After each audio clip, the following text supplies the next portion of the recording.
বঙ্গবন্ধু কোনো রাজনৈতিক দলের সম্পদ নয়। আগামীকাল সেই ঐতিহাসিক 15 আগস্ট, সেই কালো রাত, যেদিন বঙ্গবন্ধুকে এবং আমার সকল পরিবারকে হত্যা করা। আগামীকাল সেই ঐতিহাসিক 32 নম্বর বাড়িতে গিয়ে বঙ্গবন্ধুকে স্মরণ করবে, সেই বাড়ির সামনে ফুলের তোড়া রাখবেন। বাংলাদেশের মাটির থেকে কোনোদিন 71-এর ইতিহাস মুছে ফেলা যাবে না, বঙ্গবন্ধুকে মুছে ফেলা যাবে। বাংলাদেশে এখন 14 আগস্টে পরে দিনটা গেলে পরে 15 আগস্ট চলে আসবে কালকে সন্ধ্যার পর থেকেই। এই 15 আগস্ট জাতির জনক বঙ্গবন্ধু শেখ মুজিবুর রহমানের শাহাদাত বার্ষিকী। সজীব-ওয়াজেদ জয়ের একটা বক্তব্য তিনি দিয়েছেন 15 আগস্ট উপলক্ষে। বঙ্গবন্ধু শেখ মুজিবুর রহমানের দৌহিত্র সাবেক প্রধানমন্ত্রী শেখ হাসিনার ছেলে সজীব-ওয়াজেদ জয়, তিনি বোধহয় একটা ভাষ্য দিয়েছেন। হ্যাঁ, আমি এটা শুনেছি এবং আমি এটা দেখেছি। তো আমি আসলে সেটা বর্ণনা করার চাইতে আমি যদি আপনি অ্যালাউ করেন বা আপনার আমি জানি না, বাট আমি ওটা শুনে দিতে চাই, কারণ এটা আমার মুখ থেকে এটা শোনার চাইতে তার মুখ থেকে এটা শুনে। জি প্লিজ।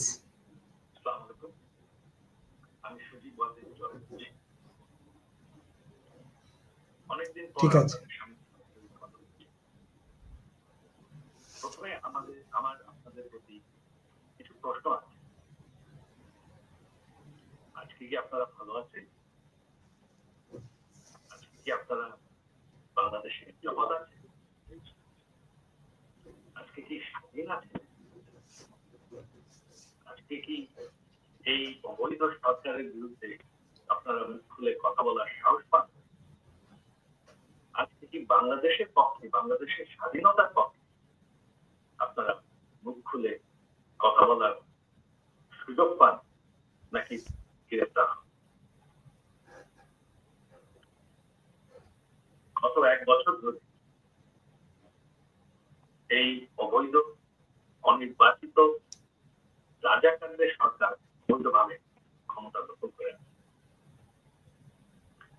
গত 1 বছর ধরে তারা স্বাধীনতার ইতিহাস মুছে ফেলার চেষ্টা করছে, স্বাধীনতার চেতনা মুছে ফেলার চেষ্টা করছে, এক এক করে প্রতিটি স্মরণীয় বুলডোজার দিয়ে ধ্বংস করছে, এবং কি সে ঐতিহাসিক 32 নম্বর বাড়ি, যে বাড়ি থেকে আমাদের স্বাধীনতা ঘোষণা করা, সেই বাড়িটিকেও তারা বুলডোজার দিয়ে ধ্বংস করে ফেলছে।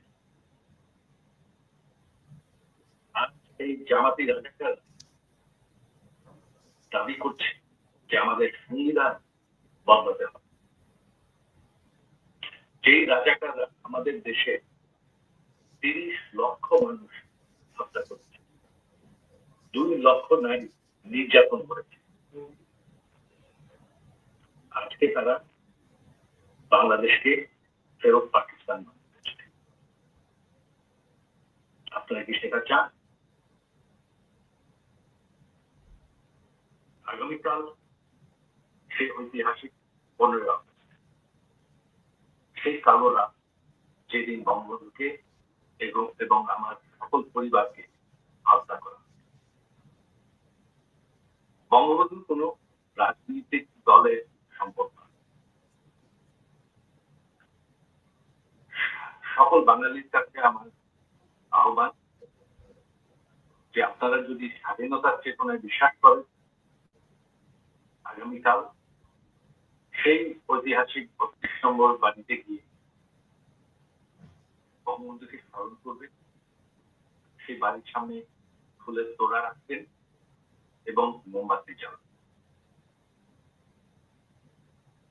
বাঙালির মাটি থেকে স্বাধীনতার চেতনা মুছে ফেলা যায়। স্বাধীনতার ইতিহাস মানুষের মনের থেকে মুছে ফেলা যায়। আর বঙ্গবন্ধুকে বাংলাদেশের মানুষের মনের থেকে মুছে ফেলা যায়। 32 নম্বর একটি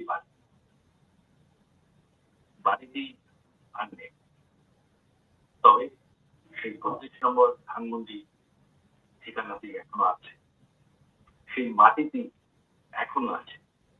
আর মাটি কোনোদিন মুছে ফেলা যায় না, চেতনা কোনোদিন মুছে ফেলা যায় না। আর আমার বিশ্বাস আপনারা বঙ্গবন্ধুকে তো এটাই আমার আহ্বান, আপনারা একটু সাহস করে যাবেন, এখন আর ভয় পাওয়া হচ্ছে না। এই অবৈধ সরকারের, এই রাজাকারদের সরকারের সময় শেষ হয়েছে। বাংলাদেশের মাটির থেকে কোনোদিন ৭১-এর ইতিহাস মুছে ফেলা যাবে না, বঙ্গবন্ধুকে মুছে ফেলা যাবে না। জয় বাংলা। পরিষ্কার একেবারেই শোনা গেল উনি একটা আহ্বান জানিয়েছেন বাংলাদেশের প্রতি, যে বঙ্গবন্ধু কোনো দলের না, বঙ্গবন্ধু বাঙালির, এবং ৩২ নম্বরের জন্য শ্রদ্ধা জানায় সবাই, এবং ভয়ের ঊর্ধ্বে উঠে গিয়ে সেই কথা বলেছেন, আহ্বান জানিয়েছেন, শুনছিলাম আমরা।